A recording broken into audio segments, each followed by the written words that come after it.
Hey there, I'm Mark Daly Gunter. And I'm Jeannie. We're the co-founders of the Transformative Loving Institute. We're here today to talk about one of our favorite topics, disorganized attachment styles and how it impacts relationships. Yeah. And also how to heal, because the wounding happened in relationships, so the healing also has to happen in relationships. Yeah, and it can be healed. I've definitely experienced my own healing around my own disorganized attachment style. And I think a lot of people right now are feeling the overarching fear of COVID and the economic displacement of so many people and the family reorganization that has to happen around COVID. And the political situation that we've had this last year. I mean, we're in January of 2021. And I feel like I aged 5 or 6 years just last year, man. There was so much.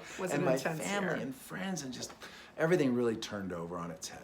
Yeah, and the reason why this is important is because fear, this fear soup that we've been swimming in collectively for the last year now, really contributes to disorganized attachment. So we're going to talk just a little bit about an overview. What is disorganized attachment and how is it created? So disorganized attachment basically, and all the attachment styles, come from our relationship with our primary caregivers.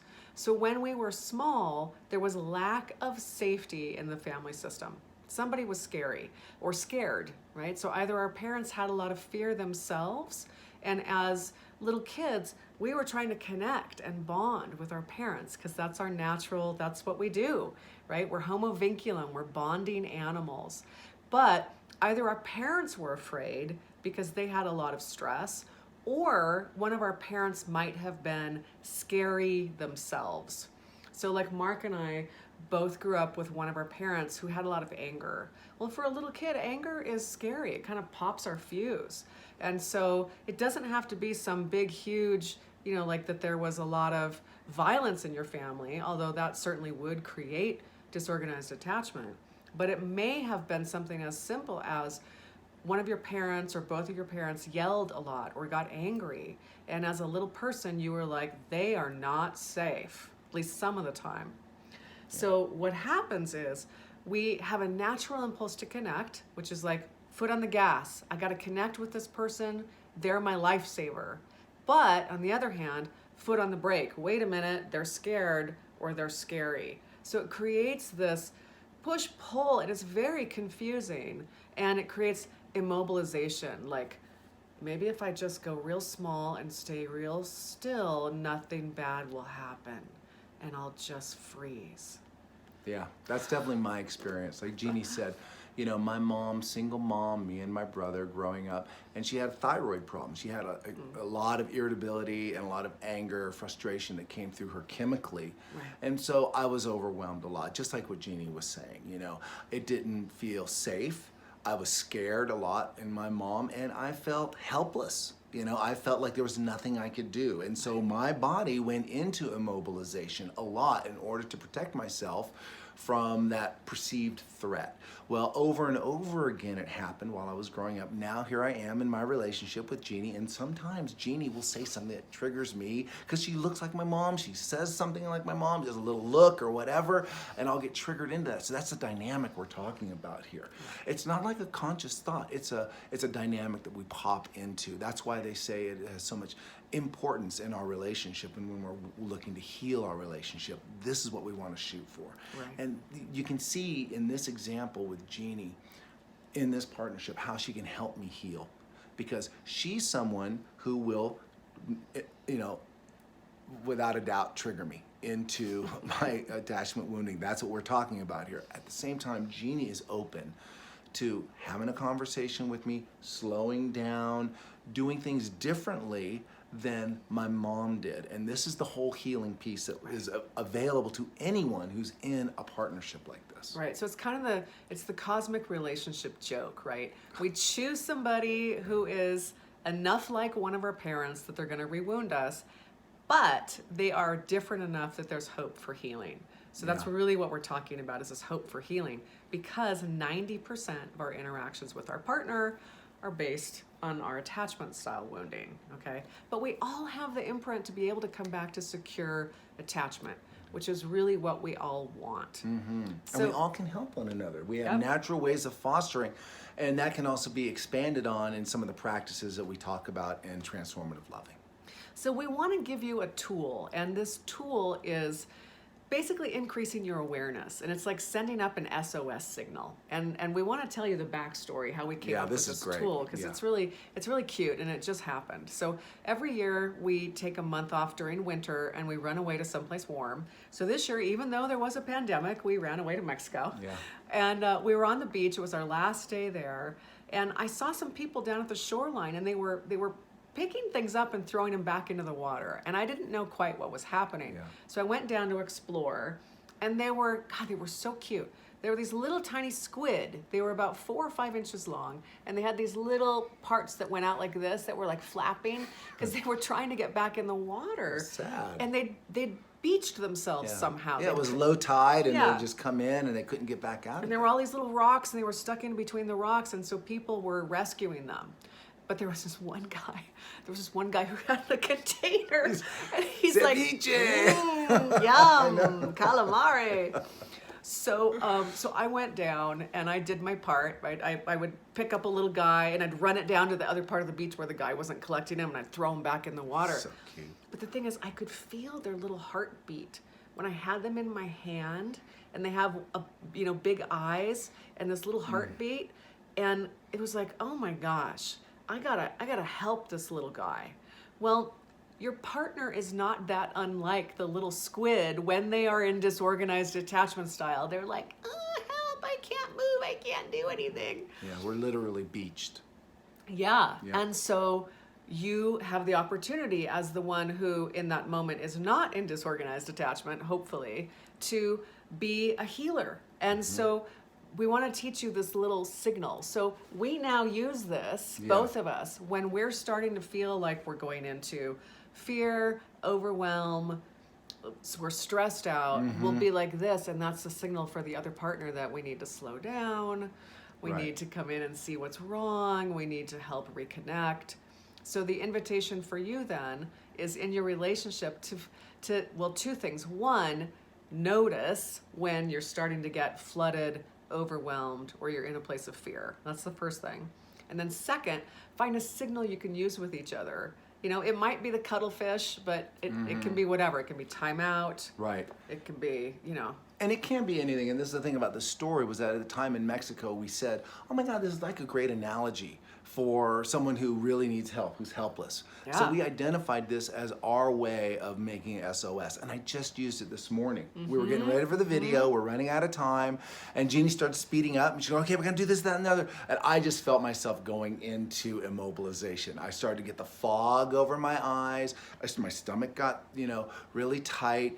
And I just stopped breathing, I just hold my breath. And awareness piece now, I can know this stage of events is going to keep going until I go into full immobilization. So I said, okay, I just need to sit down here. And I gave the little thing. And that was enough for Jeannie to go, oh, I need to slow down.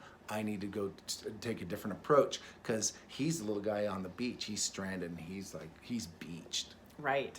But here's the important part. And this is actually the healing part, is that me, as the one who, in this particular example, is not in disorganized attachment, I have to make a choice, right? And as partners, it doesn't always feel like a choice, but we can either help heal the pattern of disorganized attachment, or we can make it worse and re-wound. And I don't always make the right choice, right? And when I don't, it makes it a lot worse for you, right? Right. Yeah, it does. Well, because your disorganization is causing me pain. Now I don't have my partner anymore. I'm angry about that. And that's all natural too. Sure. That's a natural thing that's going to happen. Right. And so it is about that awareness piece of like, okay, now I'm going to go into more of a blessing energy around this. Right. Nurturing. Yeah. So you end up, the one who is in or going into disorganized is the little cuttlefish, the one who needs support. And the other partner, me in this case, ends up being more of a nurturing role.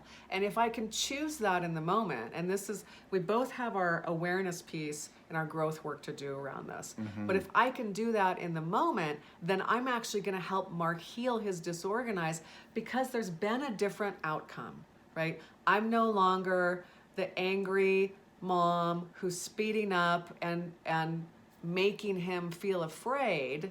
I'm going into softer voice, soothing, it's okay, let's take an extra 15 minutes. Why don't you just read through that part you're gonna say so that you feel comfortable with it?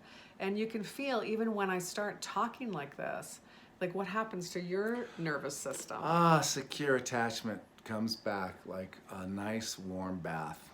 And that's what we're going for. And this is what we mean when we say there's an opportunity to heal in relationship. But it requires awareness, making a good choice in the moment. And we've been working on this a long time, right? We've been married for almost 11 years now.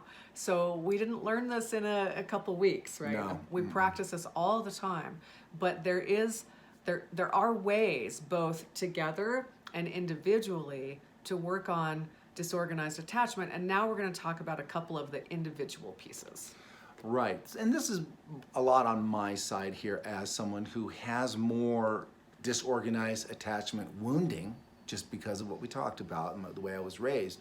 Then I've been the one to really take care of myself and to do my own trauma work. And so I have gone to trauma therapists, and I have experienced somatic experiencing, EMDR, these types of processes and tools that are just so great for building up the awareness, being able to identify the milestones that occur that lead up to a full-blown immobilization. And the more you do that, the sooner you can start to intervene on yourself with self-soothing techniques and doing different things to make the trauma easier to deal with. Right.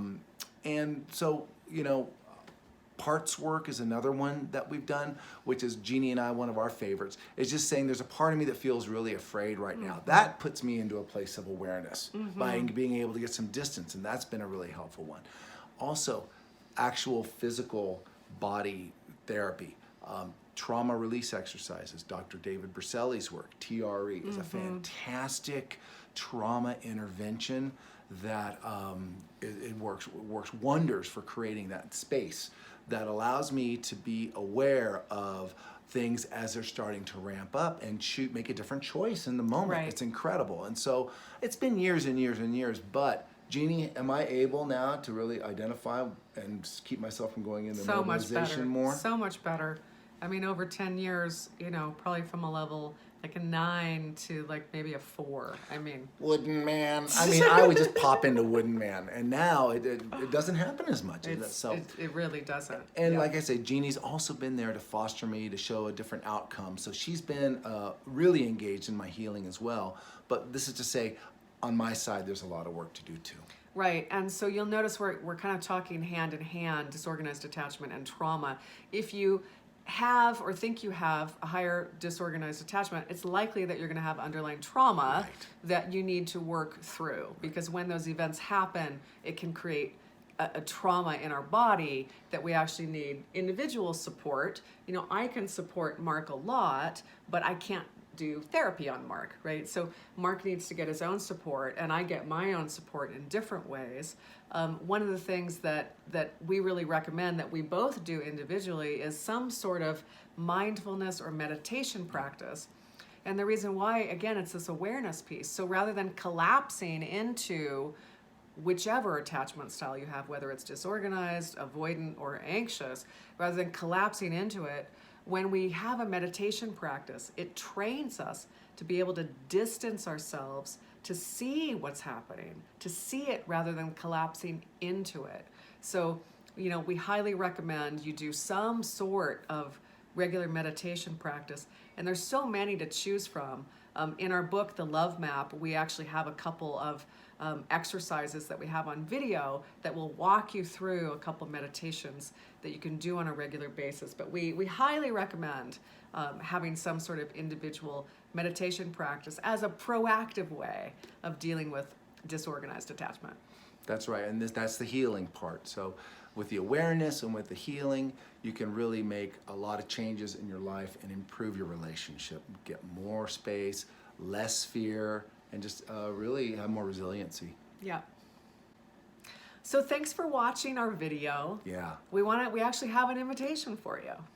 Yeah, and this is about buying our book, The Love Map, which Jeannie wrote last year, released it, And it's a great book. It's a story of a couple who go through this type of loving one another into wholeness, using the problems in the relationships as opportunities to heal and support one another in extraordinary healing. And that's what Yeah. this book's about. Yeah, one of the things I love about the book is that it's both a story and then it has workbook exercises that you can do either alone or with your partner. So this is great for either singles or if you're in a relationship.